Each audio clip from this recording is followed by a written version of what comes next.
ನಮಸ್ಕಾರ ಸ್ನೇಹಿತರೆ, ನಿಮಗೆಲ್ಲರಿಗೂ ನಮ್ಮ ಮೈಥಾಲಜಿ ಮೀಟ್ಸ್ ಮೀ ಚಾನೆಲ್ಗೆ ಆದರದ ಸ್ವಾಗತ. ಈಗ ನಾವು ಆಧ್ಯಾತ್ಮಿಕ ಜಗತ್ತಿನ ಅತ್ಯಂತ ಪಾವನವಾದ ಗ್ರಂಥದಲ್ಲಿ ಒಂದಾದ ರಾಮಾಯಣದ ಪ್ರಾರಂಭ ಅಂದರೆ ಬಾಲಕಾಂಡದ ದಿವ್ಯಕಥೆ ಬಗ್ಗೆ ತಿಳಿಯೋಣ ಬನ್ನಿ. ರಾಮಾಯಣದ ಮೂಲ. ರಾಮಾಯಣ ಎನ್ನುವುದು ಕೇವಲ ಕಥೆಯಲ್ಲ, ಅದು ಸತ್ಯದ, ಧರ್ಮ, ನ್ಯಾಯ, ಅಹಿಂಸೆ, ಪ್ರೀತಿ ಮತ್ತು ತ್ಯಾಗದ ಮಾರ್ಗದರ್ಶಕ. ಒಟ್ಟಾಗಿ ಹೇಳಬೇಕಾದರೆ ಶಬ್ದಗಳೇ ಸಾಲದು. ಇದಕ್ಕೆ ಮೂಲವಾದ ವಾಲ್ಮೀಕಿ ರಾಮಾಯಣ ಮತ್ತು ಎಲ್ಲರ ಹೃದಯದ ಜೀವಂತವಾಗಿರುವ ತುಳಸಿ ರಾಮಾಯಣ, ರಾಮಚರಿತ್ ಮಾನಸ ಎರಡೂ ನಮಗೆ ದಿವ್ಯ ಬೋಧನೆ ನೀಡುತ್ತದೆ. ವಾಲ್ಮೀಕಿ ಮಹರ್ಷಿ ಅನೇಕ ತಪಸ್ಸಿನಿಂದ ಜ್ಞಾನೋದಯಗೊಂಡು ಬ್ರಹ್ಮನ ಆದೇಶದಿಂದ ರಾಮಾಯಣವನ್ನು ರಚಿಸಿದರು.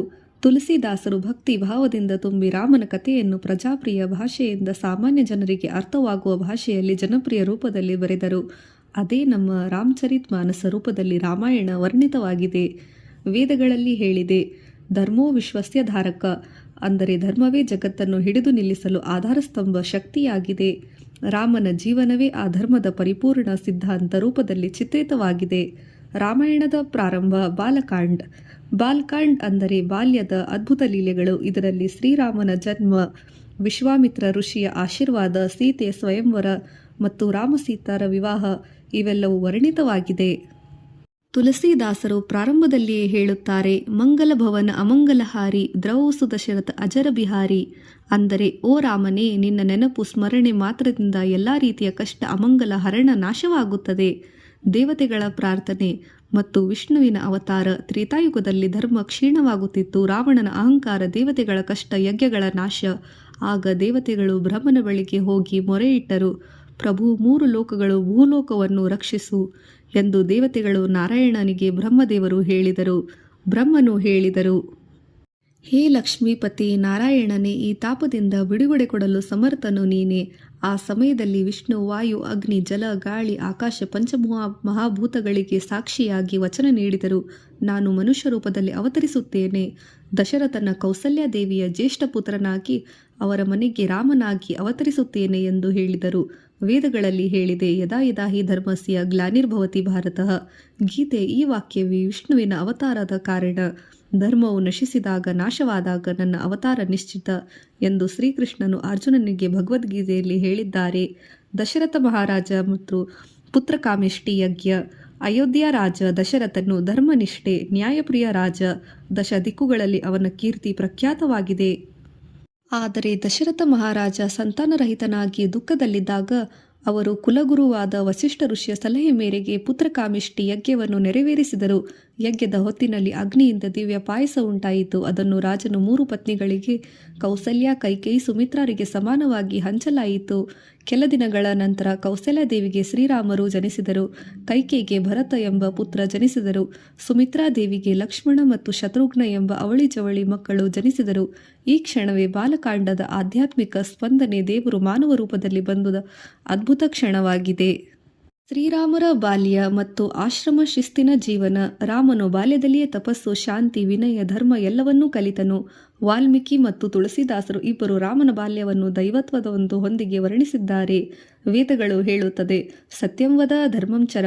ರಾಮನು ಈ ವಾಕ್ಯವನ್ನು ಜೀವನದ ಮೂಲ ತತ್ವವನ್ನಾಗಿಟ್ಟವನು.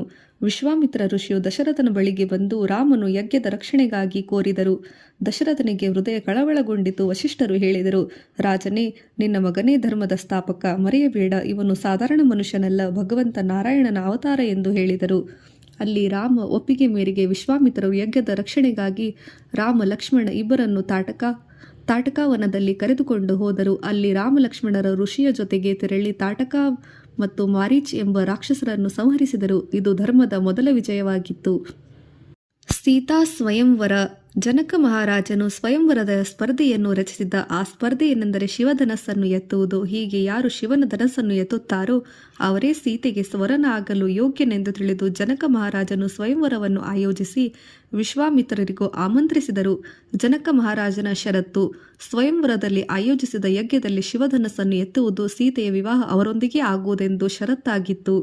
ಆಗ ವಿಶ್ವಾಮಿತ್ರರು ರಾಮ ಲಕ್ಷ್ಮಣರೊಂದಿಗೆ ಸ್ವಯಂವರದಲ್ಲಿ ಆಮಂತ್ರಣಗೊಂಡು ಭಾಗವಹಿಸಿ ವಿಶ್ವಾಮಿತ್ರ ಋಷಿಯ ಆಜ್ಞೆಯ ಮೇರೆಗೆ ರಾಮನು ಶಿವಧನಸ್ಸನ್ನು ಎತ್ತಿ ಹಿಡಿದನು, ಸೀತೆಯ ಪಾಣಿಗ್ರಹ ಮಾಡಿದನು. ಆ ಕ್ಷಣವನ್ನು ತುಳಸಿದಾಸರು ಅತ್ಯಂತ ಭಕ್ತಿಭಾವದಿಂದ ಹೇಳುತ್ತಾರೆ. ಸಿಯೇಹಿ ಪಾಯಸ ಸೌಭಾಗ್ಯ ಭರಿ ಜಗತ್ ಜನನಿ ಹರ್ಷಿತಧರಿ. ಅಂದರೆ ಸೀತೆಯು ಧರ್ಮದ ಪ್ರತೀಕ, ಶಾಂತಿಯ ರೂಪ. ಸೌಭಾಗ್ಯವು ದೊಡ್ಡದಾಗಿ ಉದಯವಾಯಿತು. ಜಗತ್ತಿನ ಜನನಿಯಾದ ಸೀತೆಯು ಹರ್ಷಿತಳಾದಳು. ರಾಮನ ಜೀವನದಲ್ಲಿ ಸೀತೆಯು ಶಕ್ತಿ, ಪ್ರೀತಿ, ಭಕ್ತಿ, ಆದರತೆ ಎಲ್ಲದರ ರೂಪವಾಗಿದೆ. ಮಿಥಿಲಾನಗರ ಸಾಮ್ರಾಜ್ಯದ ಒಡೆಯನಾದ ಜನಕ ಮಹಾರಾಜರು ಸ್ವಯಂವರದಲ್ಲಿ ಅತ್ಯಂತ ಸಂತೋಷಗೊಂಡರು. ವೇದ, ಪುರಾಣ, ಉಪನಿಷತ್ತಿನ ದೃಷ್ಟಿಯಲ್ಲಿ ರಾಮಕಥೆ, ವೇದಗಳಲ್ಲಿ ರಾಮ ಎಂಬ ಹೆಸರು ನೇರವಾಗಿ ಕಾಣದಿದ್ದರೂ ಮಹಾವಿಷ್ಣು ನಾರಾಯಣನ ತತ್ವ, ಮನುಷ್ಯನ ಧರ್ಮ ವಿವರಣೆಗಾಗಿ ಅವತಾರ ತತ್ವಗಳ ಮೂಲಕ ರಾಮನ ಮರ್ಯಾದಾ ಪುರುಷೋತ್ತಮ ಎಂಬ ಪ್ರತಿಬಿಂಬವನ್ನು ವಿವರಿಸುತ್ತದೆ. ಋಗ್ವೇದ, ಯಜುರ್ವೇದ, ಸಾಮವೇದ, ಅಥರ್ವವೇದಗಳಲ್ಲಿ ನಾರಾಯಣ ಸೂಕ್ತಗಳ ಮೂಲಕ ಶ್ರೀನಾರಾಯಣನ ಶಕ್ತಿಯನ್ನು ವಿವರಿಸುತ್ತವೆ. ಅದು ರಾಮನ ರೂಪದಲ್ಲಿ ವ್ಯಕ್ತವಾಯಿತು. ಕಠೋಪನಿಷತ್ತಿನಲ್ಲಿ ಹೇಳುತ್ತದೆ, ಉತ್ತಿಷ್ಠಿತ ಜಾಗ್ರತ ಪ್ರಾಪ್ಯ ವರಾನ್ಯೋತಿ ಬೋಧಿತಃ, ಅಂದರೆ ಜ್ಞಾನಕ್ಕಾಗಿ ಎದ್ದೇಳು. ರಾಮಕಥೆ ಇದೇ ಸಂದೇಶವನ್ನು ಕೊಡುತ್ತದೆ. ವಿಷ್ಣು ಪುರಾಣ, ಪದ್ಮಪುರಾಣ, ಆಧ್ಯಾತ್ಮ ರಾಮಾಯಣ, ಭಾಗವತ ಪುರಾಣ ಎಲ್ಲವೂ ರಾಮನ ಧರ್ಮದ ಸತ್ಯ, ನಿಷ್ಠೆ, ಕರ್ಮ ಮಾರ್ಗವನ್ನು ಅನುಸರಿಸುತ್ತದೆ ಎಂದು ಬೋಧಿಸುತ್ತದೆ. ನೈತಿಕತೆ ಮತ್ತು ಮಾನವತೆಯ ಬೋಧನೆಗಳು. ರಾಮನ ಕಥೆ ನಮಗೆ ಏನು ಕಲಿಸುತ್ತದೆ ಗೊತ್ತೇ? ಶ್ರೀರಾಮನ ಕಥೆ ನಮಗೆ ಏನು ಕಲಿಸುತ್ತದೆ ಗೊತ್ತೇ? ಪಿತೃಭಕ್ತಿ, ಅಂದರೆ ತಂದೆಯ ವಚನವನ್ನೇ ರಾಮನ ಪ್ರಾಣ. ತಂದೆ ತಾಯಿ ಮಾತುಗಳನ್ನು, ಹಿತವಚನಗಳು, ಹಿತಚಿಂತಕರು, ಒಳ್ಳೆಯ ನಮಗೆ ಆದರ್ಶ ಮಾರ್ಗದರ್ಶಿಗಳು. ಧರ್ಮನಿಷ್ಠೆ, ಯಾವ ಸ್ಥಿತಿಯಲ್ಲಾದರೂ ಸರಿ ತಪ್ಪು ನಾವು ಸತ್ಯ ಮತ್ತು ನ್ಯಾಯವನ್ನು ಕಾಯ್ದುಕೊಳ್ಳಬೇಕು. ಸಹೋದರ ಸಹೋದರಿ ಪ್ರೀತಿ, ರಾಮ ಲಕ್ಷ್ಮಣರ ಬಾಂಧವ್ಯ ಅವಿಭಾಜ್ಯ ನಿರ್ವಚನೀಯವಾಗಿದೆ.